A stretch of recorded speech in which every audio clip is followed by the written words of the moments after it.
भीष्म की दुष्कर प्रतिज्ञा और शांतनु को सत्यवती की प्राप्ति।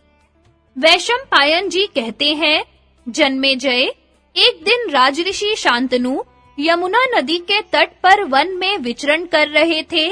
उन्हें वहां बहुत ही उत्तम सुगंध मालूम हुई, परंतु यह मालूम नहीं होता था कि वह कहां से आ रही है।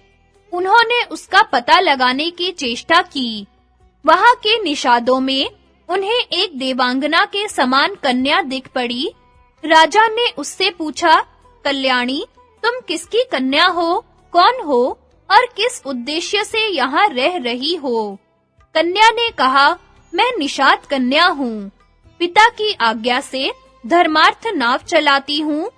उसके सौंदर्य, माधुर्य और सौगंध्य से मोहित होकर राजऋषि शांतनु ने उसे अपनी पत्नी बनाना चाहा और उसके पिता के पास जाकर उसके लिए याचना की।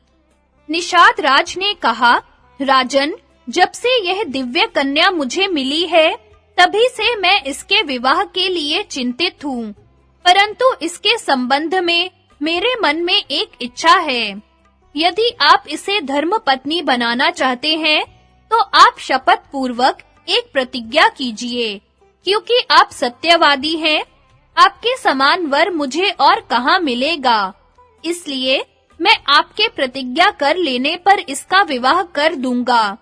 शांतनु ने कहा, पहले तुम अपनी शर्त बताओ, कोई देने योग्य वचन होगा तो दूंगा, नहीं तो कोई बंधन थोड़े ही है। निषाद राज ने कहा, इसके गर्भ से जो पुत्र हो वही आपके बाद राज्य का अधिकारी हो और कोई नहीं। यद्यपि राजा शांतनु उस समय काम से अत्यंत पीड़ित थे, फिर भी उन्होंने उसकी शर्त स्वीकार नहीं की। वे कामवश अचेत से हो रहे थे और उसी कन्या का चिंतन करते हुए हस्तिनापुर आए। एक दिन देवव्रत ने अपने पिता को चिंतित देखा तो उनके पास आकर कहने लगे, पिताजी, पृथ्वी के सभी राजा आपके वशवर्ती हैं, आप सब प्रकार सकुशल हैं, फिर आप दुखी होकर निरंतर क्या सोचते रहते हैं? आप इतने चिंतित हैं कि न मुझसे मिलते हैं और न घोड़े पर सवार होकर बाहर ही निकलते हैं। आपका चेहरा फीका और पीला पड़ गया है, आप दुबले हो गए हैं। कृपा करके अपना रोग बताइए, मैं उसका प्रतिकार करूंगा। शांतनु ने कहा, बेटा, सचमुच मैं चिंतित हूँ। हमारे इस महान कुल में एकमात्र तुम ही वंशधर हो, सो सर्वदा सशस्त्र रहकर वीरता के कार्य में तत्पर रहते हो। जगत में निरंतर ही लोग मरते मिटते रहते हैं, यह देखकर मैं बहुत ही चिंतित रहता हूँ। भगवान ना करे ऐसा हो, परंतु यदि तुम पर विपत्ति आई तो हमारे वंश का ही नाश हो जाएगा। अवश्य ही अकेले तुम सैकड़ों पुत्रों से श्रेष्ठ हो और मैं व्यर्थ में बहुत से विवाह भी नहीं करना चाहता। फिर भी वंश परंपरा की रक्षा के लिए तो चिंता ही है। गंगा नंदन देवव्रत ने अपनी अलौकिक मेधा से सब कुछ सोच विचार लिया और वृद्ध मंत्री से पूछकर ठीक-ठीक कारण तथा निषाद राज की शर्त जान ली। अब देवव्रत ने बड़े बूढ़े क्षत्रियों को लेकर दासराज के निवास स्थान की ओर यात्रा की और वहां जाकर अपने पिता के लिए स्वयं ही कन्या मांगी। निषाद राज ने देवव्रत का बड़ा स्वागत सत्कार किया और भरी सभा में कहा, भरत वंश शिरोमणे, राज ऋषि शांतनु की वंश रक्षा के लिए आप अकेले ही पर्याप्त हैं। फिर भी ऐसा वांछनीय संबंध टूट जाने पर स्वयं इंद्र को भी पश्चाताप करना पड़ेगा।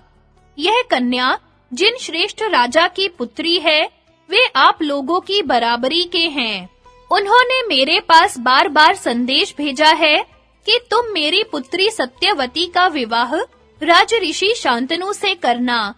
मैंने इसके इच्छुक देवऋषि असित को सूखा जवाब दे दिया है, परंतु मैं पालन पोषण करने वाला होने के कारण एक प्रकार से इस कन्या का पिता ही हूँ। इसलिए कह रहा हूँ कि इस विवाह संबंध में एक ही दोष है, वह यह कि सत्यवती के पुत्र का शत्रु बड़ा प्रबल होगा। युवराज, जिसके आप शत्रु हो जाएंगे, वह चाहे गंधर्व हो या असुर, जीवित नहीं रह सकता। यही सोचकर मैंने आपके पिता को यह कन्या नहीं दी।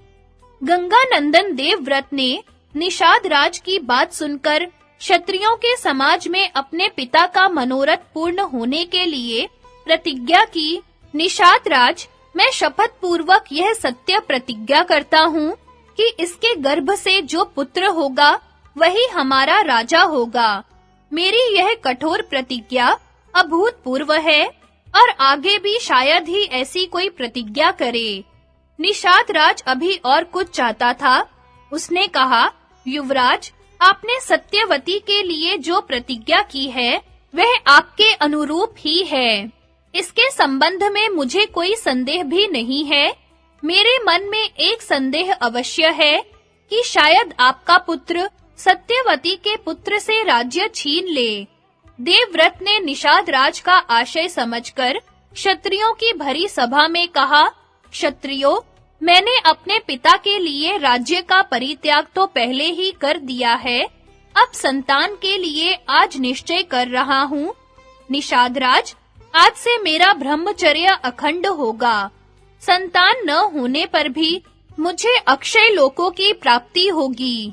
देवव्रत की यह कठोर प्रतिज्ञा सुनकर निषाद राज के शरीर में रोमांच हो आया। उसने कहा, मैं कन्या देता हूँ।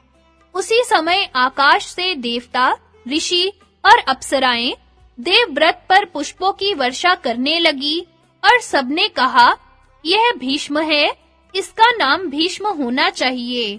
इसके बाद देवव्रत भीष्म सत्यवती को रथ पर चढ़ाकर हस्तिनापुर ले आए और अपने पिता को सौंप दिया। देवव्रत की इस भीषण प्रतिज्ञा की प्रशंसा सब लोग इकट्ठे होकर और अलग-अलग भी करने लगे। सबने कहा, सचमुच यह भीष्म है। भीष्म का यह दुष्कर कार्य सुनकर राजा शांतनु बहुत प्रसन्न हुए। उन्होंने अपने पुत्र को वर दिया, मेरे निष्पाप पुत्र, जब तक तुम जीना चाहोगे तब तक मृत्यु तुम्हारा बाल भी बांका नहीं कर सकेगी। तुमसे अनुमति प्राप्त करके ही वह तुम पर अपना प्रभाव डाल सकेगी।